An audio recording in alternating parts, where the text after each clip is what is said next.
Gaano kalaki ang 6.77 billion pesos na dumaan sa bank accounts ni Sara Duterte at Mans Carpio?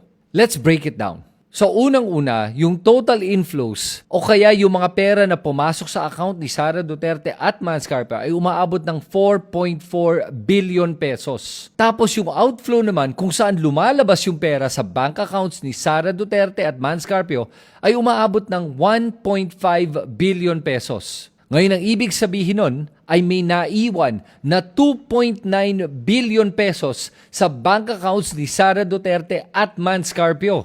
Ngayon, tignan naman natin to per account. Sa bank account ni Sara Duterte, ang pumasok na pera ay 1.83 billion pesos.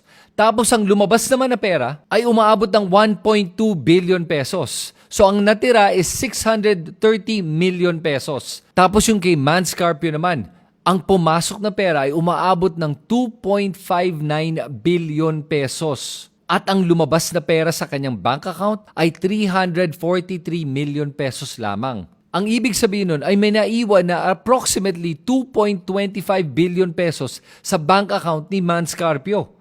Grabe, nakakalula yung pera na dumaan sa bank account ni Sara Duterte at Mans Carpio. At para maintindihan natin gaano kalaki itong mga bilyon-bilyon na pinag-uusapan natin, tignan nga natin gaano yan kalaki per transaction. According to the AMLAC report, 633 transactions yung nakita nila na pumasok at lumabas sa account ni Sara Duterte at Mans Carpio. Ibig sabihin nun, kung 6.77 billion pesos ang total, that's a little bit over 10 million pesos per transaction. Wow!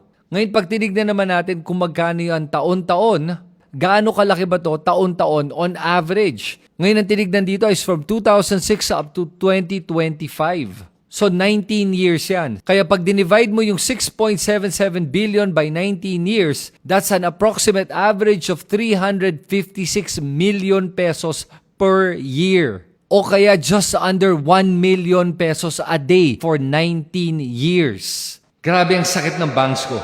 At kahit tignan lang natin kung magkano yung pumasok na pera sa account si Sara Duterte at Mans Carpio at 4 billion in 19 years, that's an average of 231 million pesos taon-taon for 19 years. Grabe. Tapos ang lakas ng loob ni Sara Duterte mag-declare ng SALN niya na 80 million pesos lang. At sa mga nagsasabi na hindi naman ibig sabihin na dumaan yung pera na 6.77 billion, na ganun kalaki din yung assets sa mga Duterte, tama naman sila. Hindi nga talaga nagkakahulugan na yun nga yung assets. Pero wag natin ipapalampas itong katotohanan na to, that out of the 4.4 billion pesos, 2.9 billion remained in their bank accounts. 2.9 billion. Sa account pa lang ni Sara Duterte, there was at least 600 million na naiwan sa kanyang bank account. Tapos idagdag mo pa yung account ni Mans Carpio, which is over 2.25 billion na naiwan sa kanyang account. At kahit na lumabas yung pera sa kanilang bank account, tignan natin kung saan napunta yung pera. Kasi lumalabas na yung pera na yon ay pumupunta sa mga iba't ibang assets. Pwedeng life insurance, pwedeng properties, mga lupa, mga condos, mga bahay, at kung saan-saan pa. Kaya hindi ibig sabihin na nawala lang yan. Kaya dito talaga napapatunayan na may mga bilyon-bilyon si Sara Duterte at hindi lang 80 million as declared in her SALN. Kaya wag na tayo magpapabudol dito sa mga politiko na to na pinapalabas sila, simpleng tao lang sila, na wala daw silang ginagawang mali. Kasi dito klarong-klaro na may money laundering na nangyari dito. At ang tanong nating lahat, saan galing itong 4.4 billion pesos na pumasok sa mga account nila? Lehitimo ba lahat na to? I doubt it.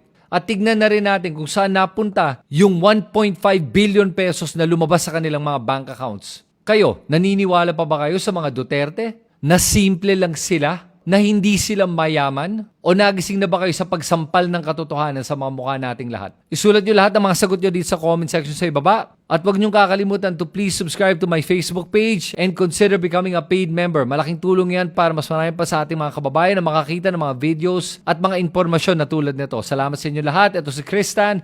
Magkita tayo muli sa aking susunod na video.